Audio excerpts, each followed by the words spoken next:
The dust, fine as powdered bone, settled on Jedediah Thorne's worn hat brim as his horse, Goliath, picked a careful path through the skeletal remains of what was once a pine forest, ravaged by a fire 2 summers past.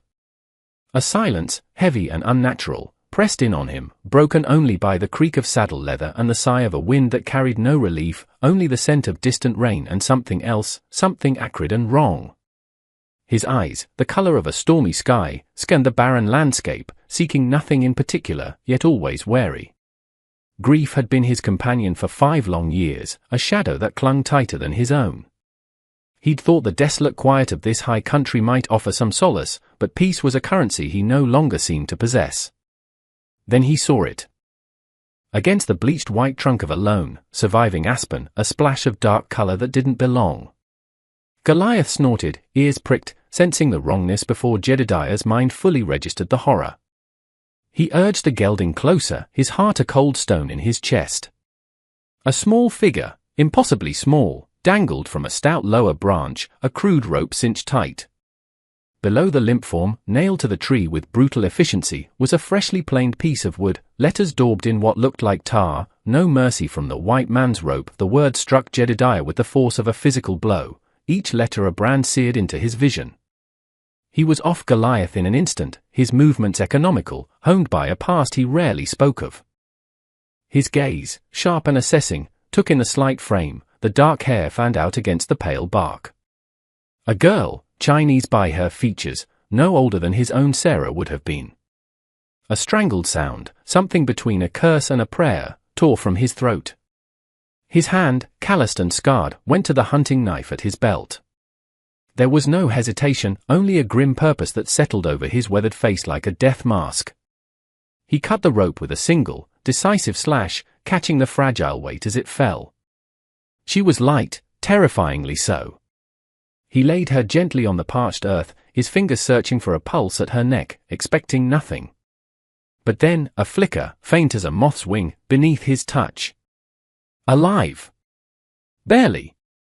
His eyes shot back to the sign, its message of hate a vile stain on the already blighted land. A cold fury, an emotion he'd thought long buried with his wife and child, began to smolder deep within him. This was not justice. This was not the work of men, but of something far darker. He looked down at the girl, her face pale, a dark bruise blooming beneath the rope's cruel embrace. Who were they, these creatures who proclaimed such merciless judgment? And what right had they? The wind whispered through the dead pines, a mournful dirge. Jedediah Thorne, a man who had sought only to be left alone with his ghosts, found himself at a crossroads he never anticipated.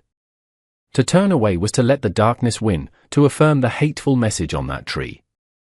To act was to re-enter a world of pain and conflict he had desperately tried to escape. He looked at the girl's face again, her eyelids fluttering almost imperceptibly. In that small movement, he saw not just a victim, but a spark of defiance against the overwhelming void. His decision was made, not in a torrent of words, but in the sudden, hard set of his jaw and the rekindled light in his desolate eyes. He carefully gathered her into his arms, her small body a stark contrast to his rugged strength. The sign remained on the tree, a testament to cruelty, but as Jedediah turned his back on it, carrying his fragile burden, it seemed to lose some of its power, a silent challenge issued to the vast, uncaring sky. What path does a man choose when confronted by such blatant evil, when the ghosts of his past rise to demand he not make the same mistakes again? If you were standing in Jedediah's worn boots, seeing that innocent life hanging by a thread, what would your heart have told you to do? Jedediah carried the girl back to his isolated ranch, a modest spread nestled in a small, defensible valley miles from the nearest settlement of Redemption Gulch. The journey was slow, agonizingly so, each jolt of Goliath's steady gait a potential threat to the fragile life he held. He spoke to her in low murmurs, words of reassurance he wasn't sure she could hear or understand if she did. "Hold on, little one. Just hold on." His cabin was sparse, utilitarian, reflecting the man himself. A stone hearth, a rough-hewn table, a single cot. He laid her there, on the cot that had once held his Sarah during her fevers, the irony a bitter pill. For days, she hovered between worlds. He cleaned the raw, angry welts on her neck, applied a poultice of comfrey and yarrow, remedies his wife, Mourning Dove, had taught him from her people. He coaxed sips of water, then thin broth, between her cracked lips. Her hands, when he cleaned them, were small, the fingers delicate, yet there were calluses there too, signs of work, of a life already touched by hardship even before this atrocity. He watched her breathe, shallow and uneven, and each breath was a victory against the shadow that clung to her. During the long, silent vigils, his own past came visiting, unbidden and unwelcome. He saw Sarah's bright smile, heard her laughter echoing in the empty rooms of his memory, felt the phantom touch of her hand in his. He remembered the fire, the screams, the helplessness as raiders, drunk on whiskey and their own perceived power, had swept through their small homestead further south, leaving nothing but ashes and a grief that had hollowed him out. He had fought then, fought like a demon, but it hadn't been enough. The authorities had called it an isolated incident, a tragedy. But Jedediah knew it was born of the same bitter wellspring as the sign on that aspen tree, a hatred that saw others as less than human, as obstacles to be removed. He saw the girl's eyes flutter open on the fourth day. They were dark, almond-shaped, and filled with a terror so profound it made his own hardened heart ache. He didn't speak, just met her gaze steadily, trying to convey reassurance without words. She flinched when he reached out, a small, wounded animal. "Easy," he said, his voice rough from disuse. "You're safe here." He learned her name was Mai. She spoke little, her English hesitant, broken. But her eyes were intelligent, perceptive. She watched him, tracked his movements, the fear slowly, almost imperceptibly, receding, replaced by a cautious curiosity. She would touch the raw skin of her neck, her expression unreadable, then her gaze would find his, a silent question in their depths. He didn't press her for details of her ordeal. The trauma was a visible shroud around her. Instead, he spoke of the land, of the hawk that nested in the cliffs above his valley, of the coming winter. He showed her how to grind corn, how to mend a tear in his rough-spun shirt, small tasks to occupy her hands and mind. And slowly, a resilience began to bloom in the barren soil of her fear. A faint smile when he brought her a handful of late-season berries. A quiet determination as she mastered a new task. She was, he realized, a survivor. Her spirit, though battered, was not broken. The rope had not claimed her. The sign had lied. Mercy, it seemed, could still be found, even if it had to be carved out of the wilderness by a man haunted by his own failures to provide it in the past. He saw in Mai not a replacement for Sarah, but a chance, perhaps, to honor her memory in a way that mere survival never could. A chance to stand against the darkness he had fled from once before. When Mai was strong enough, though still bearing the shadows of her ordeal in the haunted depths of her eyes, Jedediah knew he couldn't keep her hidden in his valley forever. The ones who had done this to her were still out there. They believed her dead, most likely, but that kind of evil, left unchecked, would only fester and spread. He had to go to Redemption Gulch. He left Mai with strict instructions to stay hidden, a rifle he'd taught her the basics of leaning near the door, though the thought of her needing it chilled him to the bone. The town of Redemption Gulch was a raw, sprawling collection of clapboard buildings and muddy streets, buzzing with the nervous energy of a place built on precarious hopes and easily broken dreams. Saloons and supply stores stood shoulder to shoulder with assay offices and a single, stark church. As Jedediah rode Goliath down the main thoroughfare, he felt the familiar weight of eyes upon him. He was known here, but not well. A recluse, a man who kept his own counsel. Some whispered he was running from something, others that he was simply a man who preferred solitude. He tied Goliath in front of the marshal's office, a small, unassuming building with a faded sign. Marshal Brody was a man weathered by the frontier, his face a roadmap of compromises and hard choices.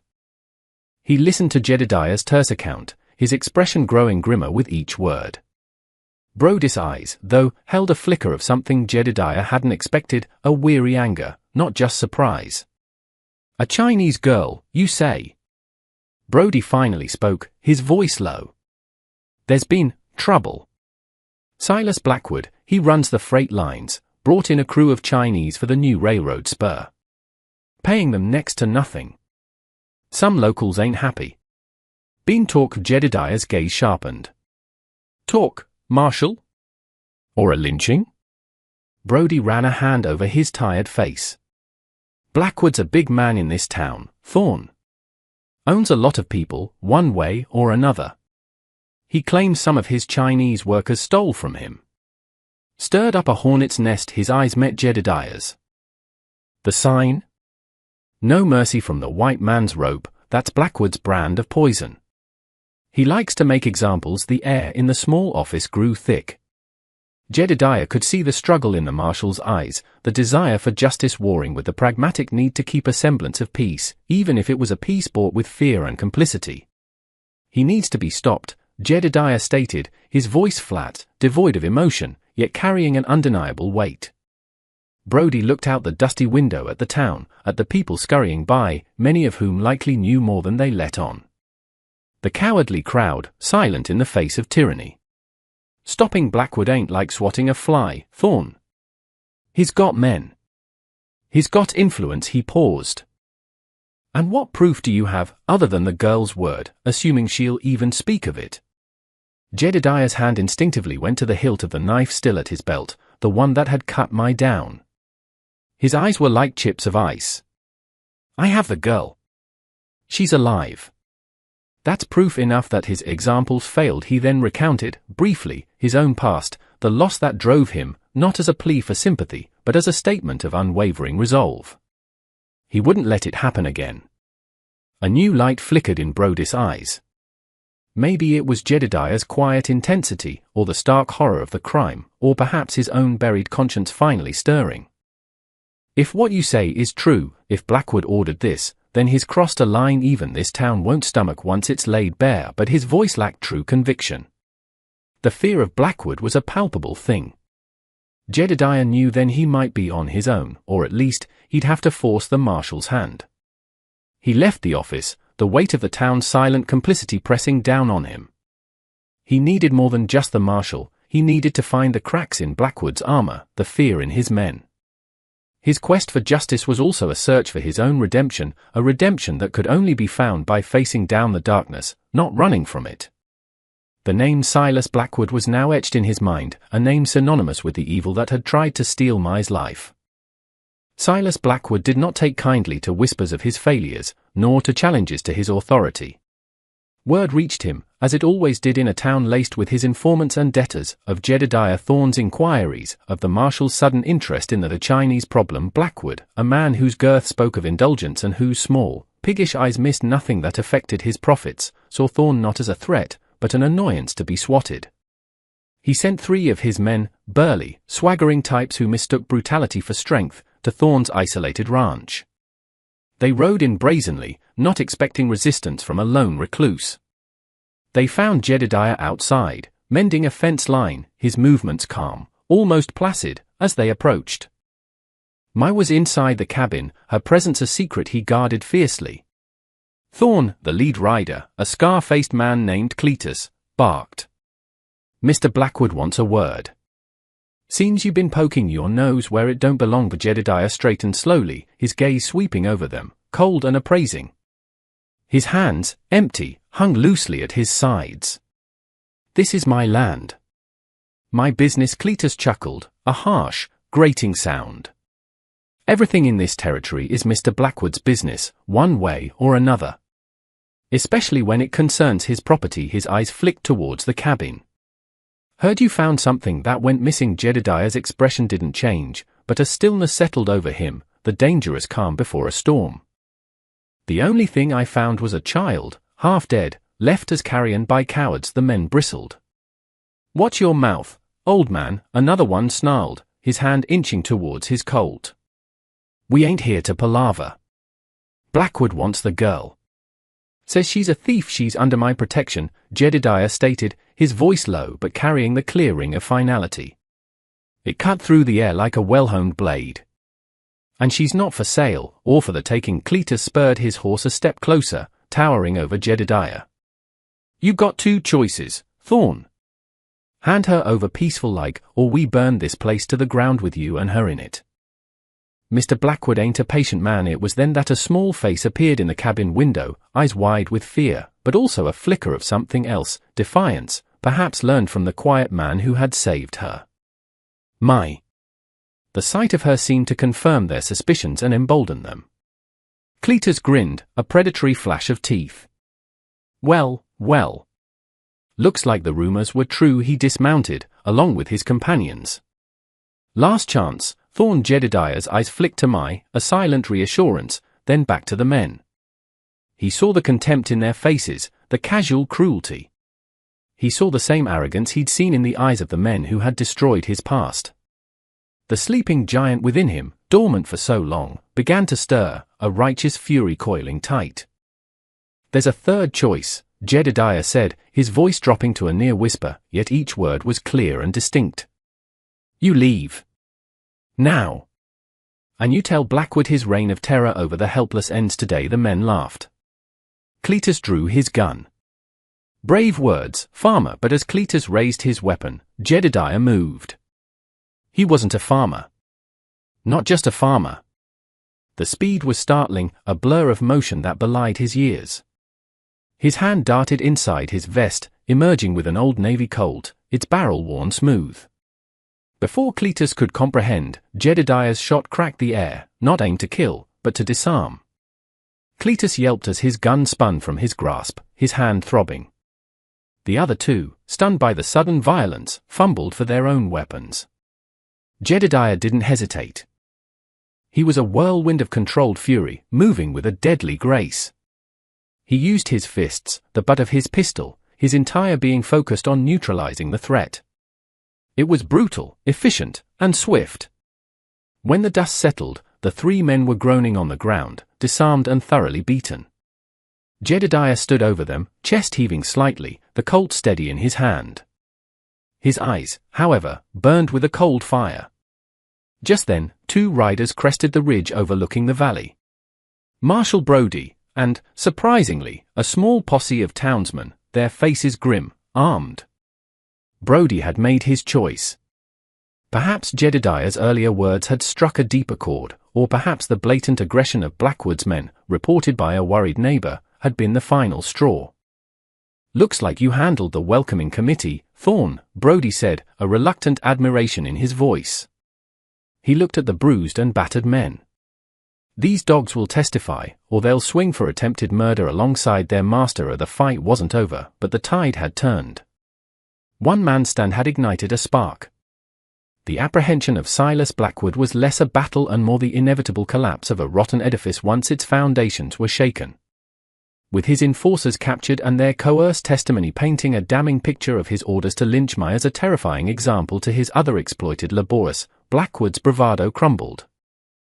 Marshal Brody, now fully committed and backed by a townsfolk suddenly finding their courage, or perhaps just eager to align with the winning side, faced little resistance when they went to arrest him at his opulent office above the freight company. Blackwood, stripped of his hired guns and bluster, was just a paunchy, sweating man, his eyes darting about for an escape that no longer existed. His claims of innocence were hollow, his threats impotent. The law, so often a tool he had bent to his will, now turned its implacable face towards him. The trial was swift. Mai, with Jedediah by her side, did not have to speak much. Her presence, the still fading marks on her neck, and the recovered sign, "No mercy" from the white man's rope, spoke volumes more eloquently than any prosecutor. The rope itself, the one Jedediah had cut, became a stark symbol of Blackwood's depravity. Some townsfolk, those who had benefited from Blackwood's reign or feared him, stayed away. But many others came, their faces a mixture of shame and a dawning resolve. They had allowed the shadow of men like Blackwood to grow too long in their midst. They saw in Jedediah Thorn not a vengeful outcast, but a reflection of the courage they had lacked. They saw in Mai not a faceless foreigner, but a child who had suffered an unimaginable horror under their very noses. Blackwood was found guilty. Justice, in the flawed way of mortals, was served. He wouldn't hang from a tree with a mocking sign, but the bars of the territorial prison would be their own kind of rope, slowly tightening around the rest of his miserable life. In the aftermath, Redemption Gulch felt different. The air was cleaner, somehow. The fear that had been a constant undercurrent had lessened. People looked each other in the eye a little more readily. Mrs. Albright, the kind woman who ran the general store and had once offered Jedediah a sympathetic ear, organized a small collection for a new life, a fresh start. In the weeks that followed, began to truly heal. The haunted look in her eyes didn't vanish entirely. Some scars, Jedediah knew, ran too deep for that, but it softened, often replaced by a shy smile or a thoughtful gaze. She learned more English, her quick mind absorbing everything. She helped Jedediah around the ranch, her small hands surprisingly deft. She planted a small patch of wildflowers near Sarah's unmarked grave, a splash of color in the monochrome landscape of his grief. Jedediah Thorne did not return to his solitude. He had found something in defending something he thought irretrievably lost, a purpose beyond mere survival. He had stared into the abyss of human cruelty and had not blinked. He had offered mercy where none was given, and in doing so, had found a measure of his own redemption. He was still a quiet man, his words few, but they carried a new weight, the weight of a man who had faced his ghosts and chosen to fight for the living. He became Mai's guardian, her protector, and in a way, she became his.